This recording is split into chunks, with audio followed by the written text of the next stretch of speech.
मैं जी श्रीवास्तव। मेरा mobile number 8104857064। Recording है तो इस पर संपर्क करें। और इसमें आगे चल रहा है लेवल 1 कक्षा 1 से 5 के लिए और रीड के विद्यार्थियों हेतु। और इसमें लक्ष्य गाइड से चल रहा है विषय पर्यावरण बाल विकास एवं शिक्षा शास्त्र। और आगे है रीड 3 ट्रैक 5। और आगे टॉपिक था मैडू मैकडूगल तथा गिलफोर्ड ने कुल 14 प्रमुख संवेग बताए हैं जो निम्न है।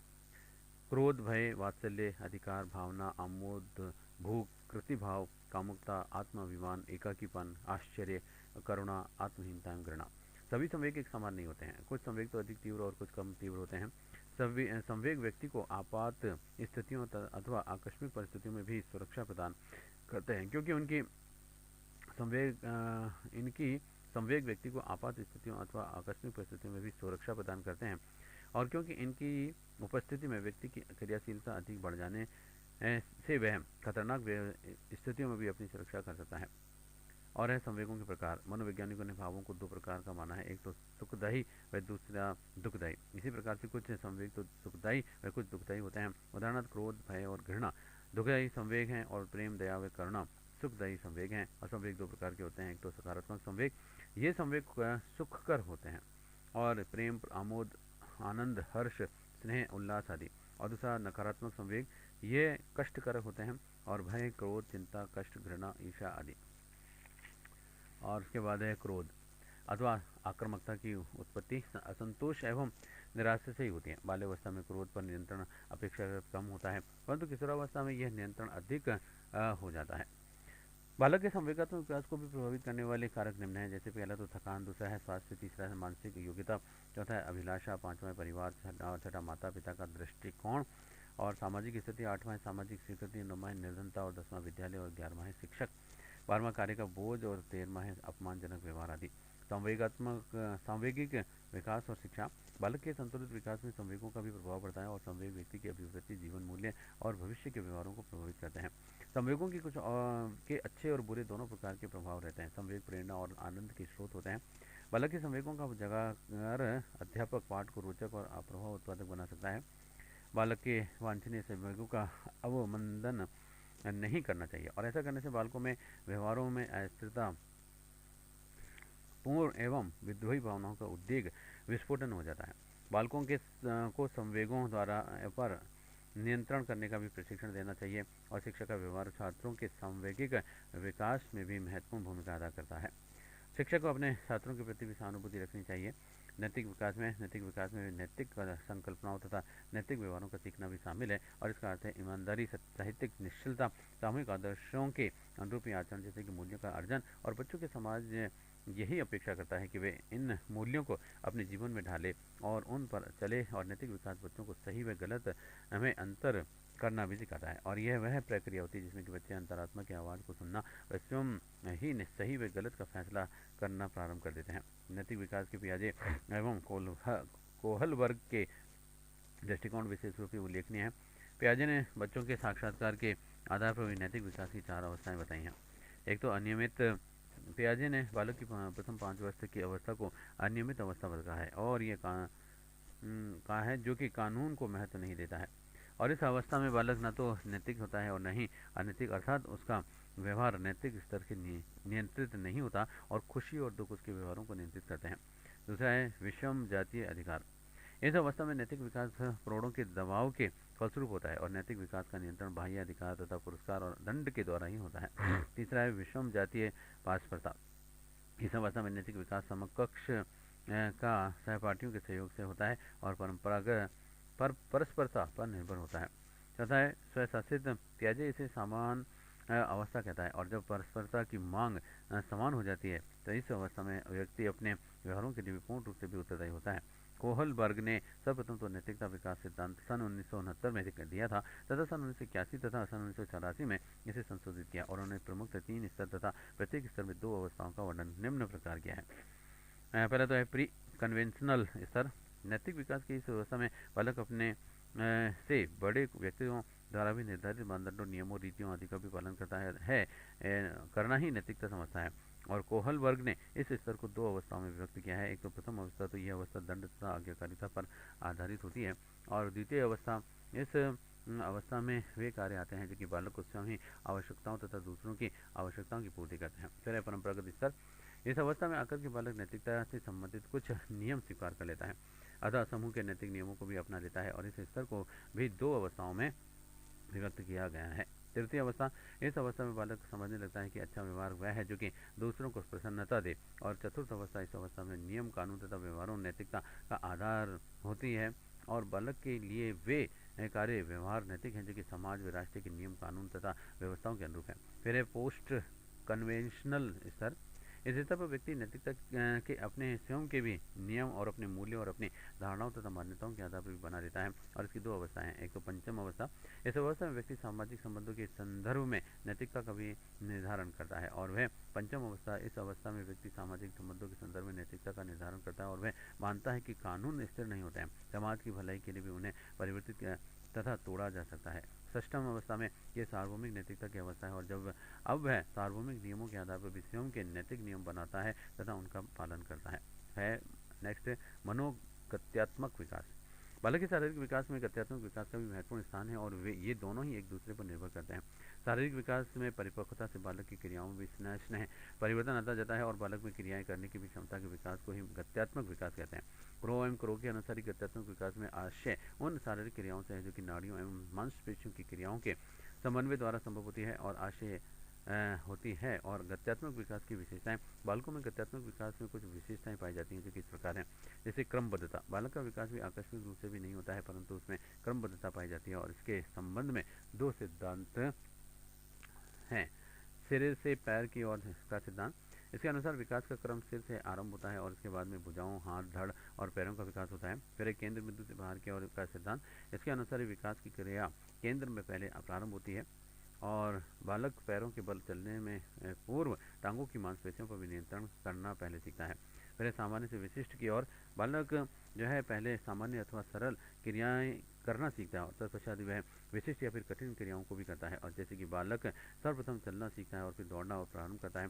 अभ्यास है, बालक मांसपेशियों पर नियंत्रण अभ्यास के द्वारा ही प्राप्त करता है। बालक उठकर के खड़ा होता है और पुनः गिर जाता है, और किंतु इस क्रिया को बार बार दोहराने से वह खड़े होने में निपुण हो जाता है। फिर पूर्व प्राथमिक शिक्षा से बालकों का विकास में मनोगत्यात्मक गतिविधियाँ।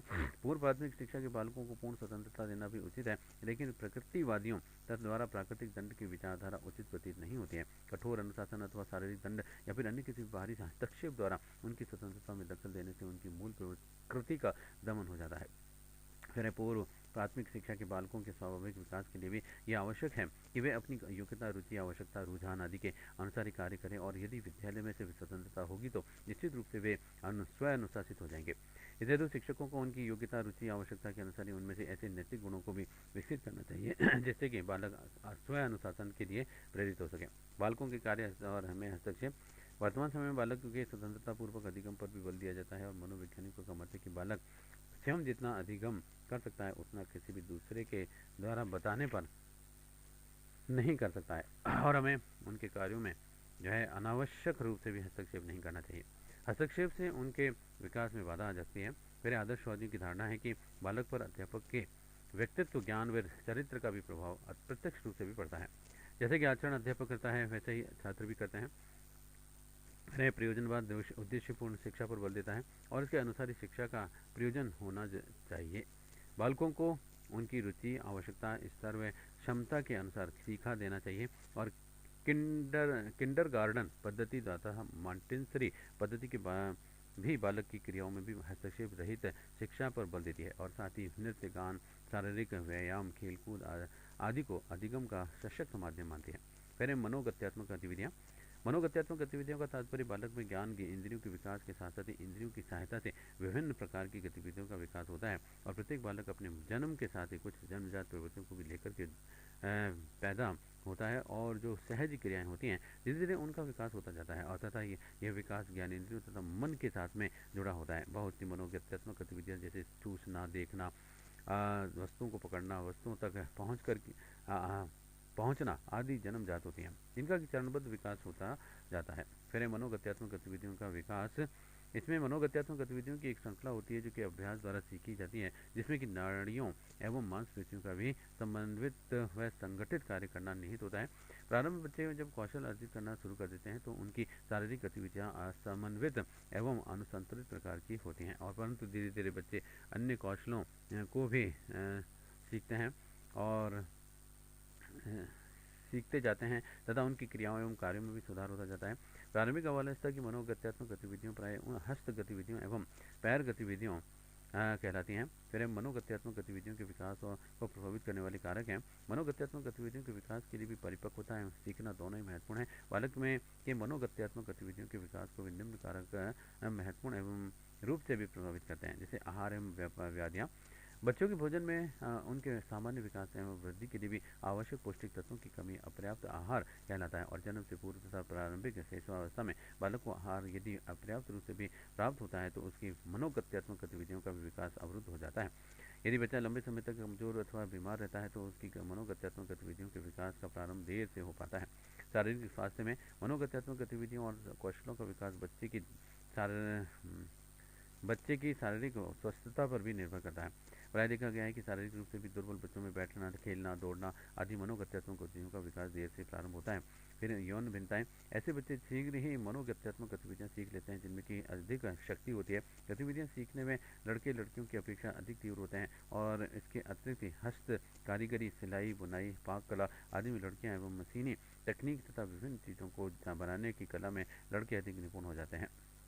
फिर अभ्यास करने की स्वतंत्रता, मनोगत्यात्मक गतिविधियों का विकास इस बात पर भी निर्भर करता है कि बालक को अभ्यास के कितने अवसर दिए जाते हैं। यदि माता पिता बालक को अति संरक्षण देते हैं, जैसे कि चोट लगने या फिर गंदा हो जाने के भय से अधिकतर उसे गोद में ही रखते हैं, तो स्वभाव से बच्चे को मनोगत्यात्मक गतिविधियां जैसे कि जमीन पर बैठना, रेंगना, चलना आदि की निपुणता प्राप्त करने में भी कठिनाई होती है। फिर भय, भय के कारण भी गतिविधियों को सीखने में बाधा उत्पन्न होती है। उदाहरण यदि किसी बच्चे को पानी से भय लगता है तो वह तैरना नहीं सीख पाता है। प्रेरणा, जब माता पिता अति संरक्षण के द्वारा अप्रत्यक्ष रूप से भी बच्चों में निर्भरता को उत्साहित करते हैं, तब वे वास्तव में बच्चे को मनोगत्यात्मक विकास को अवरुद्ध करते ही हैं और साथ ही उसको प्रेरणा से वंचित भी करते हैं। बच्चों को कार्य करने का सर्वोत्तम प्रोत्साहन माता पिता से ही प्राप्त होता है। यदि माता पिता उन्हें मनोगत्यात्मक कौशलपूर्ण कार्यों को करने के लिए प्रेरित करें तो बच्चे निश्चित ही अपने कौशल को अर्जित कर सकने में भी सक्षम होते हैं। फिर व्यक्तित्व और शील गुण, व्यक्तित्वशील गुण बच्चों के मनोगत्यात्मक गतिविधियों के विकास को प्रभावित करते हैं। जिन बच्चों के अंतर्मुखी व्यक्तित्वशील गुण लज्जा, कार्यता, निर्भरता आदि अधिक मात्रा में होते हैं, वे दूसरे बच्चों के साथ में खेलने और मैत्रीपूर्ण संबंध बढ़ाने व वार्तालाप करने के वंचित रहते हैं। फलस्वरूप वे सामाजिक समूह के सदस्य नहीं बन पाते हैं एवं शारीरिक गतिविधियों को सीखने में पिछड़े जाते हैं। फिर बुद्धि, मनोवैज्ञानिक मालपॉस का विचार है कि वे बच्चे सामान्यतः आगे चलकर के कम बुद्धि वाले विकसित होते हैं, जो कि देर से बैठना से एवं खड़ा होना शुरू करते हैं, और जबकि बुद्धि एक महत्वपूर्ण कारक अवश्य है, परंतु बचपन और बाल्यावस्था में जिसके अतिथि बालक के मनोगत्यात्मक विकास को अन्य कारक भी प्रभावित करते हैं। प्रशिक्षण द्वारा भी मंद बुद्धि वाले बालकों को सिखाया जा सकता है। पहले मनोगत्यात्मक गतिविधियों के विकास की विशेषताएं हैं। जन्म के समय बालक के पास में बौद्धिक विकास संरचना के रूप में भी विभिन्न प्रकार की गतिविधियां करने की दक्षता होती है, तथा जैसे जैसे बड़ा होता जाता है गतिविधियों का दायरा भी बढ़ता जाता है एवं वैसे वैसे मनोगत्यात्मक गतिविधियों का विकास भी होता जाता है। जन्म से 2 वर्ष की अवस्था में बालक में से ईगो नहीं होता, तथा इसे इंद्रिय जनित गामक अवस्था भी कहता है। ज्ञानेंद्रियों की कार्यकुशलता एवं क्षमता में वृद्धि के साथ साथ ही मनोगत्यात्मक गतिविधियों के विकास की गति तेज होती जाती है, और इंद्रियों का विकास भी स्नायु संस्थान में होने लगा वाला विकास भी मनोगत्यात्मक गतिविधियों के विकास में सहायक होता है। मनोगत्यात्मक गतिविधियों के विकास की अवस्था गतिवाही अवस्था भी कहलाती है। अब है वस्तुनिष्ठ प्रकार के प्रश्न। प्रश्न बाल विकास निर्भर करता है, उत्तर है इसका अ तथा वह दोनों पर, एक तो वंशानुक्रम पर और दूसरा वातावरण पर। और नेक्स्ट प्रश्न सफल एवं प्रभावी शिक्षण के लिए भी आवश्यक है, उत्तर है इसका व्यक्तिगत भिन्नताओं का ज्ञान। प्रश्न शिशुअवस्था के लिए उत्तम शिक्षण विधि है, उत्तर है सभी हैं, एक तो मॉन्टेसरी विधि, दूसरा खेल विधि और तीसरा किंडरगार्टन विधि। ऐसे प्राथमिक स्तर की शिक्षा होनी चाहिए, उत्तर है इसका उक्त सभी प्रकार की, एक तो मूर्त, फिर दूसरा जीवन से संबंधित और तीसरा रोचक।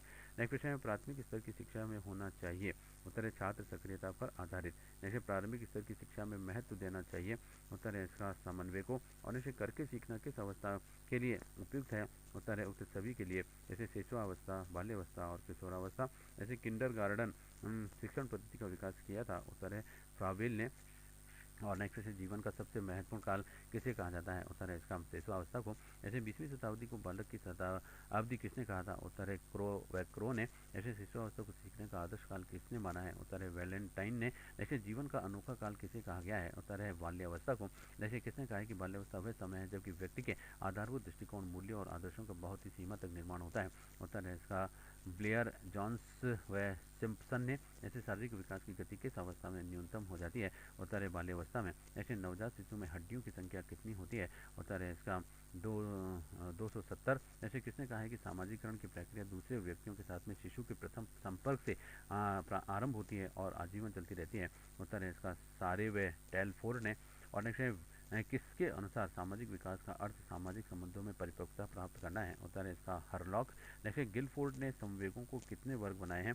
उत्तर 3। जैसे मैकडूगल एवं गिलफोर्ड ने बालक के संवेगों की संख्या बताई है? उत्तर है इसके 14। जैसे जेबी वाटसन के अनुसार नवजात शिशु में पाए जाने वाले संवेग हैं? उत्तर है इसका उक्त सभी हैं, प्रेम, स्नेह, क्रोध और भय। जैसे वैलेंटाइन के अनुसार ही सीखने का आदर्श काल है? उत्तर है इसका शिशुअवस्था।